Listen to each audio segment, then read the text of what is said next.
안녕하세요. "어떤 일로 연락 주셨을까요?"에 대한 변협 등록 가사법 형사법 전문 변호사 지재훈 변호사입니다.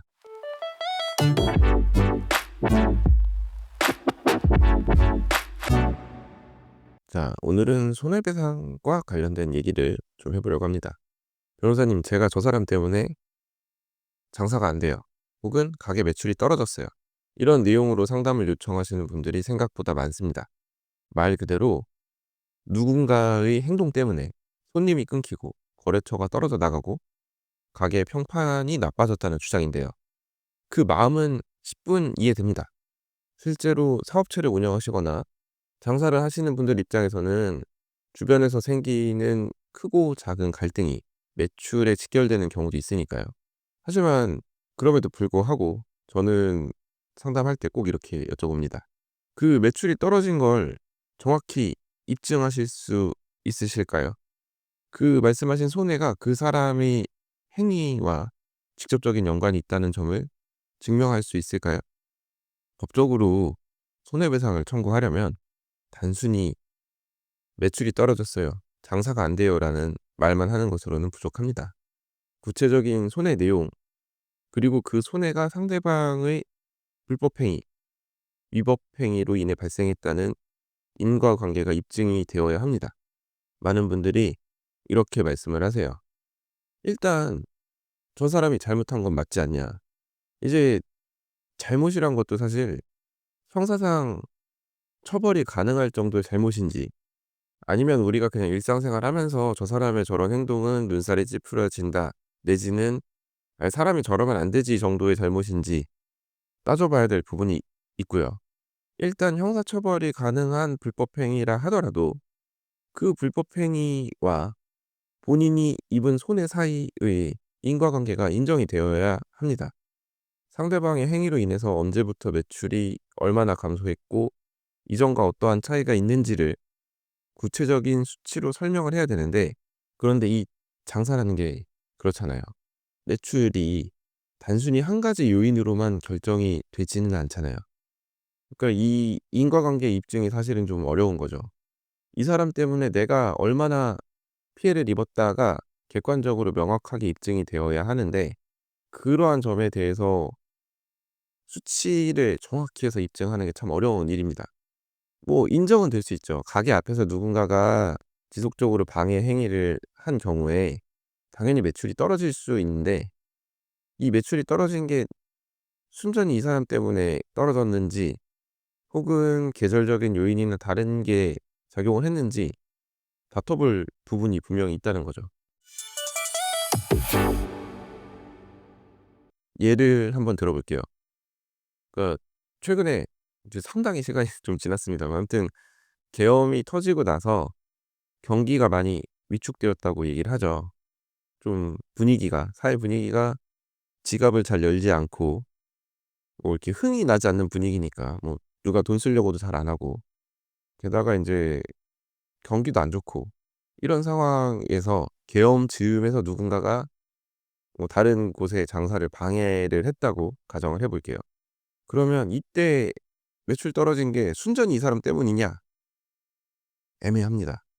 일부는 영향을 미쳤을 수는 있죠. 근데 매출 떨어진 것 전부에 대해서 손해배상 청구가 가능한지를 따져본다면 좀 어렵다는 거예요. 근데 인제 이게 더 애매한 부분은, 과연 이 특정인의 불법 행위 때문에 얼마만큼의 손해가 발생했는지 딱 특정인의 불법 행위를 떼어내서 생각하기는 어렵다는 거예요. 그리고 많은 민사소송의 경우에 이렇게 입증이 어려운 경우는 일부조차도 인정이 안 될 수 있어요. 예를 들어서 내가 매출 하락분이 1,000만 원인데 1,000만 원에 대한 손해배상 청구를 했을 때 이러이러한 거 고려했을 때 상대방이 매출 하락에 기여한 정도가 30% 정도 되니까 그 정도만 인정을 하겠다, 이런 판결이 나올 가능성보다 명확히 상대방의 행동으로 인해서 매출이 하락했다는 근거가 없으므로 원고의 청구를 기각한다, 이런 판결이 내려질 가능성이 어떻게 보면 더 높을 수도 있어요. 내가 입은 손해를 그 사람의 잘못된 행동과 연결해서 설명할 수 있는지, 그리고 그 설명이 논리적으로 재판부에게 받아들여질 수 있는지, 바로 이것이 손해배상 청구의 성패를 가르는 핵심입니다. 감정적으로는 '저 사람 때문에 내가 망했어요.'라는 생각을 할 수 있지만 무조건 그렇게 인정이 되기는 어려워요. 그래서 제가 이제 상담할 때 조심스럽게 말씀을 드리죠. 억울하신 건 제가 이해를 하는데 지금 말씀하신 걸 전부 저 사람한테 다 책임을 묻기는 쉽지가 않다.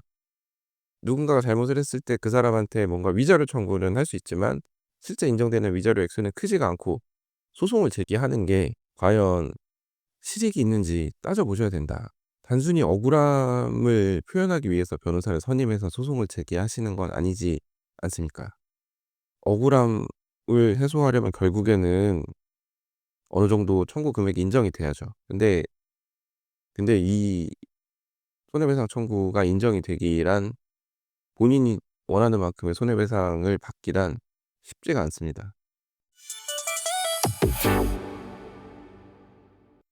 자, 제가 지금까지는 상대방의 행동이 위법하다는 걸 전제로 해서 상대방의 행동이 위법함에도 불구하고 본인이 입은 손해와 인과관계가 있다고 보기 어렵다는 점에 대해서 말씀을 드렸는데요.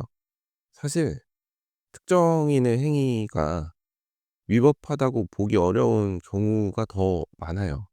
기분은 나쁠 수 있는데 위법하다고는 보기 어려운 행위들, 정말 장사를 하거나 뭐 사업체를 경영하다 보면 겪을 수 있는, 어떻게 보면 사람과 사람 사이의 문제들, 그런 걸 가지고 손해배상 청구를 곧바로 하기는 어렵습니다. 일단 위법성이 인정이 되어야 그다음에 다른 논리를 펼쳐나갈 수 있는데 어떤 행동이 위법한지에 대해서조차 판단이 애매하면 소송은 정말 하나마나예요. 물론 민사소송 손해배상 청구의 전제가 되는 불법행위는 형사상 불법행위보다는 범위가 넓어요. 하지만 그렇다고 해서 민사상 불법행위로 인한 손해배상 청구가 쉽게 인정이 되지는 않습니다. 다시 정리해 보자면 누가 잘못을 해서 처벌을 받으면 일단은 손해배상 책임을 져요. 이제 그 손해배상 책임을 지는 범위가 크지 않을 수 있지만 몇십만 원이라도 무조건 위자료를 물어줘야 돼요. 반대로 형사고소 없이 그냥 곧바로 민사소송을 제기한 경우에 민사상 손해배상 청구의 요건이 되는 그 불법행위가 형사로 처벌되는 것보다 비록 범위는 넓다고 할지라도 그래도 쉽게 인정이 되지는 않아요. 예를 들어서 누군가에 대해서 형사고소를 했다고 가정을 해 볼게요. 근데 그 형사고소 사건이 불송치 결정이 나거나 불기소 결정이 내려지거나 재판 갔는데 무죄가 나왔어요. 이제 이런 경우에 형사상으로 어떻게 해결이 안 됐으니까 민법상 불법행위 범위가 더 넓다는 점을 이용해서 손해배상 청구 내지는 뭐 위자료 청구 같은 거를 했을 때 이게 받아들여질까요? 쉽게 받아들여지지는 않습니다. 그러니까 형사고소를 먼저 했는데 결과가 좋지 않으면 나중에 민사소송 제기하는 것도 좀 고민을 해 보셔야 될 문제예요. 민사 형사를 뭐 같이 진행하는 경우도 있는데 보통 그런 경우에는 형사사건 진행 결과를 보고 그다음에 민사사건 진행을 하죠. 그러니까 재판이 좀 늘어집니다. 그 말인즉슨 민사법원에서 형사사건과 별개로 판단을 잘 하지 않는다는 거예요. 이제 형사고소를 안 하고 민사소송만 먼저 제기하는 경우도 있죠. 보통 명예훼손, 모욕 이런 게 애매한 사안인 경우에 그렇게 위자료 청구만 하는 경우가 있는데 이런 경우에 인제 민사법원이 판단할 수밖에 없는 상황이 벌어지죠. 하지만 이제 형사상 처벌이 되지 않는 행위에 대해서 높은 액수의 위자료나 뭐 이런 걸 인정하기가 좀 어렵습니다. 형사처벌된 행위에 대해서도 위자료가 그렇게 크게 인정이 안 되는데 형사처벌도 받지 않은 행위에 대해서 큰 액수의 위자료가 인정이 되기는 어렵겠죠.